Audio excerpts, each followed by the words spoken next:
بسم اللہ الرحمن الرحیم مولا یصلی وسلم دائما ابدا علی حبیبک خیر خلق کلہم۔ معزز سامعین و حضرات، السلام علیکم ورحمۃ اللہ وبرکاتہ۔ اللہ رب العزت نے اپنے نبی ابراہیم علیہ السلام کی طرف وحی نازل فرمائی کہ اے ابراہیم، آپ میرے خلیل ہیں، اس بات سے پرہیز کرنا کہ میں آپ کے قلب کی طرف توجہ کروں اور آپ کے قلب کو کسی غیر کے ساتھ مشغول پاؤں، اس لیے کہ جس کو میں اپنی محبت کے لیے چن لیتا ہوں تو وہ ایسا ہوتا ہے کہ اگر اس کو آگ بھی جلا دے تو بھی اس کا قلب میری طرف سے دوسری طرف متوجہ نہیں ہوتا۔ چنانچہ زندگی میں وہ وقت بھی آیا جب نمرود نے آپ کو آگ میں ڈال دینے کا حکم دیا۔ تفاسیر میں اس آگ کی تفصیل بیان کی گئی ہے۔ ان لکڑیوں کو ایک ہی وقت میں آگ لگائی گئی۔ جب ساری لکڑیاں جلنے لگیں تو نمرود اس سوچ میں پڑ گیا کہ حضرت ابراہیم علیہ السلام کو آگ میں کیسے ڈالا جائے۔ بالآخر شیطان نمرود کے پاس آیا اور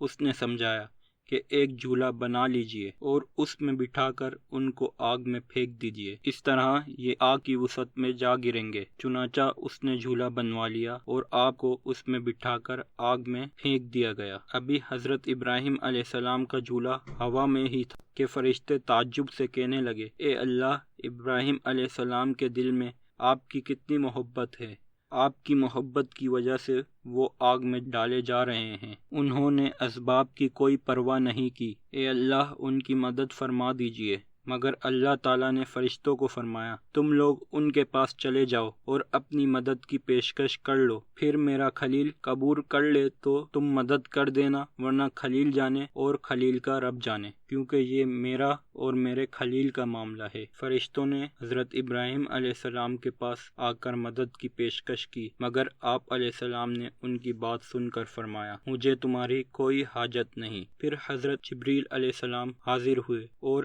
امداد پیش کی۔ حضرت ابراہیم علیہ السلام نے پوچھا، جبریل، کیا آپ اپنی مرضی سے آئے ہیں یا اللہ رب العزت نے بھیجا ہے؟ جبریل نے عرض کیا کہ میں آیا تو اللہ کی مرضی سے ہوں، مگر اللہ تعالیٰ نے مجھے فرمایا ہے کہ اگر مدد قبول کریں تو مدد کر دینا۔ حضرت ابراہیم علیہ السلام نے فرمایا، نہیں، جب میرے اللہ کو میرے حال کا پتہ ہے تو پھر مجھے یہی کافی ہے کہ پروردگار جانتا ہے کہ ابراہیم کس حال میں ہے، میرا مالک اور میرا محبوب جانتا ہے کہ مجھے اس کے نام پر آگ میں ڈالا جا رہا ہے، لہٰذا میں آگ میں جانا ہی پسند کروں گا۔ جب فرشتے واپس چلے گئے تو اللہ رب العزت نے آگ سے مخاطب ہو کر ارشاد فرمایا، اے آگ، میرے ابراہیم پر سلامتی والی ٹھنڈک والی بن جا۔ اس طرح اللہ تعالیٰ نے ان کے لیے آگ کو گلزار بنا دیا۔ اپنی جان دینا آسان ہوتا ہے، لیکن اپنے سامنے اپنے بچوں کو مرتے دیکھنا اس سے بھی زیادہ مشکل ہے۔ اس لیے تو بچوں کو بچانے کے لیے ماں باپ آ جاتے ہیں اور کہتے ہیں کہ پہلے ہمیں مارو پھر بچے کو ہاتھ لگانا۔ تو معلوم ہوا کہ حضرت ابراہیم کا آگ میں ڈالے جانے والا امتحان ایک درجہ پیچھے تھا اور اولاد کو اپنے ہاتھوں سے ذبح کرنا اس سے بھی ایک درجہ آگے تھا۔ حضرت ابراہیم علیہ السلام اپنی بیوی اور بچے حضرت اسماعیل علیہ السلام کو ملنے کے لیے ملک شام سے مکہ مکرمہ آئے۔ آپ علیہ السلام نے 8 ذی الحج کی رات کو خواب دیکھا کہ میں اپنے بیٹے کو اللہ کے نام پر ذبح کر رہا ہوں۔ آپ صبح اٹھے تو سوچنے لگے شاید قربانی مطلوب ہے، لہٰذا آپ نے 70 اونٹ اللہ کے راستے میں قربان کر دیے۔ 9 ذی الحج کی رات کو پھر وہی خواب دیکھا، دوسرے دن بھی 70 اونٹ قربان کر دیے، لیکن 10 ذی الحج کی رات کو پھر وہی خواب دیکھا کہ میں اپنے بیٹے کو اللہ کے نام پر قربان کر رہا ہوں۔ جب تیسری بار یہی خواب دیکھا تو واضح طور پر سمجھ گئے کہ اللہ تعالیٰ کو میرے بیٹے کی ہی قربانی مطلوب ہے۔ آپ نے مصمم ارادہ کر لیا کہ اب میں اپنے 7 سالہ بیٹے حضرت اسماعیل علیہ السلام کو اللہ کی راہ میں قربان کرنا ہے۔ جب صبح ہوئی تو حضرت ابراہیم علیہ السلام نے اپنے بچے کو پیار کیا اور کہا، بیٹا میرے ساتھ چلو۔ بیوی نے پوچھا، کہاں؟ آپ علیہ السلام نے فرمایا، کسی بڑے کی ملاقات کرنی ہے۔ نام نہ بتایا کیونکہ وہ بالآخر ماں ہے، ممکن ہے کہ قربانی کا نام سن کر اس کا دل پسیج جائے اور اس کی آنکھوں سے آنسو آ جائیں اور صبر و ضبط میں کچھ فرق آ جائے، لہٰذا موٹی سی بات کر دی کہ کسی بڑے کی ملاقات کے لیے جانا ہے۔ بی بی ہاجرہ نے حضرت اسماعیل علیہ السلام کو نہلا دیا، سر پر تیل بھی لگایا اور کنگھی بھی کر دی، لیکن ان کو معلوم نہیں تھا کہ آج میرا بیٹا کس آزمائش میں جا رہا ہے۔ البتہ روانہ ہوتے وقت ابراہیم علیہ السلام نے بیٹے کو کہہ دیا، بیٹا ایک رسی اور چھری بھی لے لو۔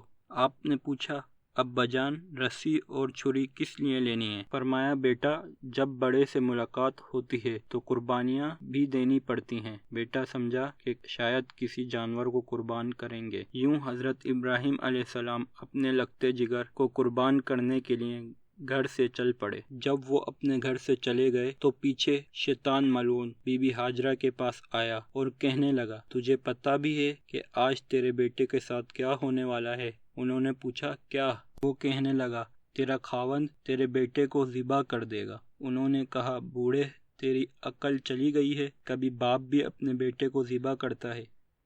وہ کہنے لگا، ہاں ان کو اللہ کا حکم ہوا ہے۔ جب اس نے یہ کہا کہ ہاں ان کو اللہ کا حکم ہوا ہے تو بی بی ہاجرہ کہنے لگی، اگر اللہ کا حکم ہوا ہے تو میرے بیٹے کو قربان ہونے دو، کیونکہ اگر میرے بارے میں اللہ کا حکم ہوتا تو میں بھی اس راستے میں قربان ہونے کے لیے تیار ہو جاتی۔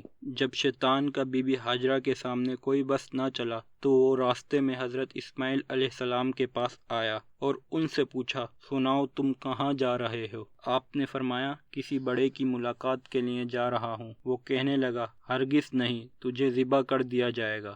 انہوں نے کہا، یہ کیسے ہو سکتا ہے؟ کوئی باپ بھی اپنے بیٹے کو ذبح کرتا ہے؟ کہنے لگا، ہاں اللہ کا حکم ہے۔ حضرت اسماعیل علیہ السلام کہنے لگے، اگر اللہ کا حکم ہے تو میں حاضر ہوں۔ چنانچہ شیطان پھر ناکام ہو گیا۔ پھر راستے میں حضرت ابراہیم علیہ السلام کے پاس آیا اور کہنے لگا، بیٹے کو ذبح کرتے ہو؟ کبھی خواب کے پیچھے بھی کوئی اپنی اولاد کو ذبح کرتا ہے؟ دیکھیے، قابل اور حابل کو قتل کیا تھا، لیکن آج تک اس کا نام رسوائے زمانہ مشہور ہے۔ اگر آپ بھی اپنے بیٹے کو ذبح کر دیں گے تو کہیں آپ کا نام بھی ایسے ہی برا نہ مشہور ہو جائے، لہٰذا ایسا کام ہرگز نہ کرنا۔ حضرت ابراہیم علیہ السلام نے فرمایا، بدبخت، معلوم ہوتا ہے کہ تو شیطان ہے۔ قابل نے تو اپنی نفسانی خواہش کی وجہ سے بندے کو مارا تھا، میں تو رحمانی خواب کو پورا کرنے کے لیے اپنے بیٹے کو قربان کرنا چاہتا ہوں۔ میرے خواب کا اس کے عمل کے ساتھ کوئی تعلق اور واسطہ نہیں ہے۔ قابل تو عورت کا وصل چاہتا تھا، میں پاک پروردگار کا وصل چاہتا ہوں، لہٰذا میں آج اپنے بیٹے کی قربانی دے کر دکھاؤں گا۔ اس کے بعد جب حضرت ابراہیم علیہ السلام آگے بڑھے تو شیطان آ کر راستے میں کھڑا ہو گیا اور کہنے لگا، میں نہیں جانے دیتا۔ اس وقت انہوں نے 7 کنکریاں اٹھا کر شیطان کو ماری اور اللہ تعالیٰ نے وہاں شیطان کو بھگا دیا جہاں اسے حضرت ابراہیم علیہ السلام نے کنکریاں ماری۔ اس جگہ کا نام جمرہ اولا پڑ گیا۔ پھر دوسری جگہ پر راستہ روکا اور حضرت ابراہیم علیہ السلام نے وہاں بھی اس کی رمی جمار کی۔ شیطان پھر بھاگ گیا۔ اس جگہ کا نام جمرہ وسطی پڑ گیا۔ پھر تیسری جگہ بھی اس کو کنکریاں لگیں، اس جگہ کا نام جمرہ عقبہ پڑ گیا۔ جمرہ عقبہ سے آگے حضرت اسماعیل علیہ السلام نے حضرت ابراہیم علیہ السلام سے پوچھا، ابا جان آپ نے فرمایا کہ بڑے کے لیے جانا ہے، بتائیے کہ اس بڑے کی ملاقات کب ہوگی؟ اب حضرت ابراہیم علیہ السلام نے اپنے بیٹے کو ساری بات بتائی کہ اے میرے بیٹے، میں نے خواب دیکھا ہے کہ میں تمہیں ذبح کر رہا ہوں، بتا تیری کیا رائے ہے؟ بیٹا بھی جد الانبیاء کے گھر کا چشم و چراغ تھا اور بعد میں منصب رسالت پر فائز ہونے والا تھا، اس لیے کم سنی کے باوجود سر تسلیم خم کرتے ہوئے نہایت ہی ادب سے عرض کرنے لگے، اے ابا جان کر گزریے، جس بات کا آپ کو حکم ہوا ہے آپ صبر کرنے والا پائیں گے۔ سبحان اللہ، جب باپ کے دل میں محبت الہی کا جذبہ موزن ہوتا ہے تو پھر گھر کے دوسرے افراد کے اندر بھی اس کے نمونے نظر آتے ہیں۔ جب بیٹے نے یہ جواب دیا تو حضرت ابراہیم علیہ السلام ان کو ذبح کرنے کے لیے تیار ہو گئے۔ یہ دیکھ کر وہ کہنے لگے، ابا جان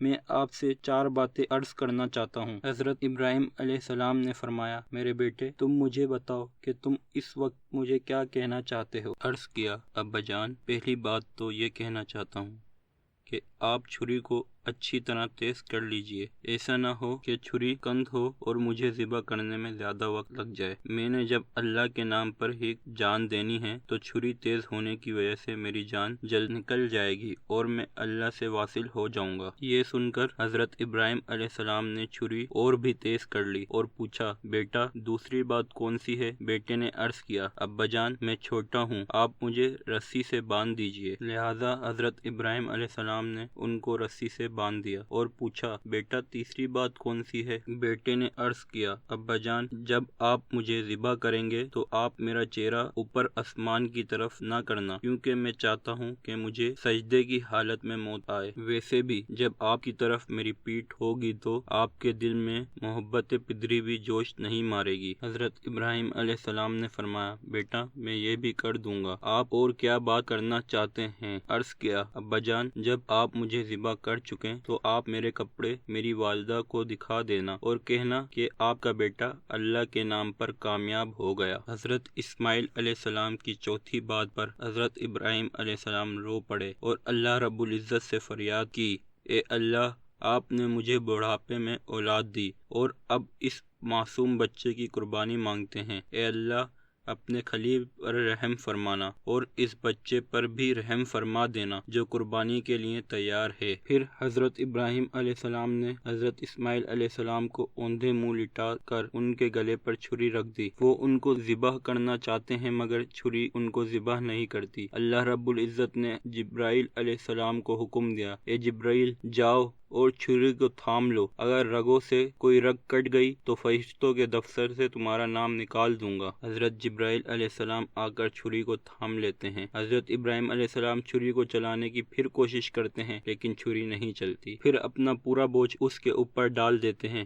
مگر چھری نے بچے کو پھر بھی ذبح نہ کیا۔ پھر حضرت ابراہیم علیہ السلام غصے میں آ کر چھری سے کہتے ہیں، اے چھری تو کیوں نہیں چلتی؟ چھری نے جواب میں پوچھا، اے ابراہیم خلیل اللہ جب آپ کو آگ میں ڈالا گیا تھا تو آپ کو آگ نے کیوں نہیں جلایا تھا؟ حضرت ابراہیم علیہ السلام نے فرمایا، آگ کو اللہ کا حکم تھا کہ میرے ابراہیم علیہ السلام کو نہیں جلانا۔ پھر چھری کہنے لگی، اے ابراہیم علیہ السلام آپ مجھے ایک مرتبہ کہتے ہیں کہ گلے کو کاٹو اور اللہ تعالیٰ مجھے 70 مرتبہ کہہ رہے ہیں کہ ہرگز نہیں کاٹنا، اب بتائیں کہ میں گلا کیسے کاٹ سکتی ہوں؟ اللہ رب العزت کی شان دیکھیے کہ اس نے حضرت اسماعیل علیہ السلام کو زندہ بچا لیا اور ان کی بجائے ایک مینڈا قربان ہو گیا۔ اللہ تعالیٰ کو حضرت ابراہیم علیہ السلام کی یہ ادا اتنی پسند آئی کہ اللہ تعالیٰ نے ان کے بیٹے کو محفوظ بھی فرما لیا اور فرمایا، اس کی جگہ ہم نے ایک بڑی قربانی دے دی۔ مفسرین نے لکھا ہے کہ اللہ تعالیٰ نے عظیم کا لفظ اس لیے ارشاد فرمایا کہ حضرت اسماعیل علیہ السلام کی پیشانی میں 2 نبوتوں کا نور تھا، ایک اپنی نبوت کا اور ایک سیدنا رسول اللہ صلی اللہ علیہ وآلہ وسلم کی نبوت کا۔ اللہ تعالیٰ ارشاد فرماتے ہیں، بے شک یہ بہت بڑی آزمائش تھی۔ پھر فرمایا، اے ابراہیم تجھ پر سلامتی ہو، یعنی اے ابراہیم تجھے شاباش ہو، ابراہیم علیہ السلام تو جیتا رہے کہ تو نے ایسی قربانی کر کے دکھائی۔ اللہ رب العزت نے اپنے خلیل کی اتنی حوصلہ افزائی فرمائی کہ فرمایا، اور ہم نے آنے والوں میں اس عمل کو جاری کر دیا، یعنی اے ابراہیم علیہ السلام ہمیں تیرا یہ عمل اتنا پسند آیا کہ ہم نے تیرے اس عمل کو قیامت تک سنت بنا کر جاری کر دیں گے۔ دیکھیے جو عشق حقیقی میں کامیاب ہوتے ہیں اللہ رب العزت کی طرف سے ان کو یوں عزتیں ملتی ہیں۔ آج بھی ایمان والوں کی زندگیوں میں محبت الہی کے آثار نظر آتے ہیں۔ اللہ رب العزت ہم سب کو بھی سنت ابراہیمی کے حقیقی معنی کو سمجھنے کی توفیق عطا فرمائے، آمین۔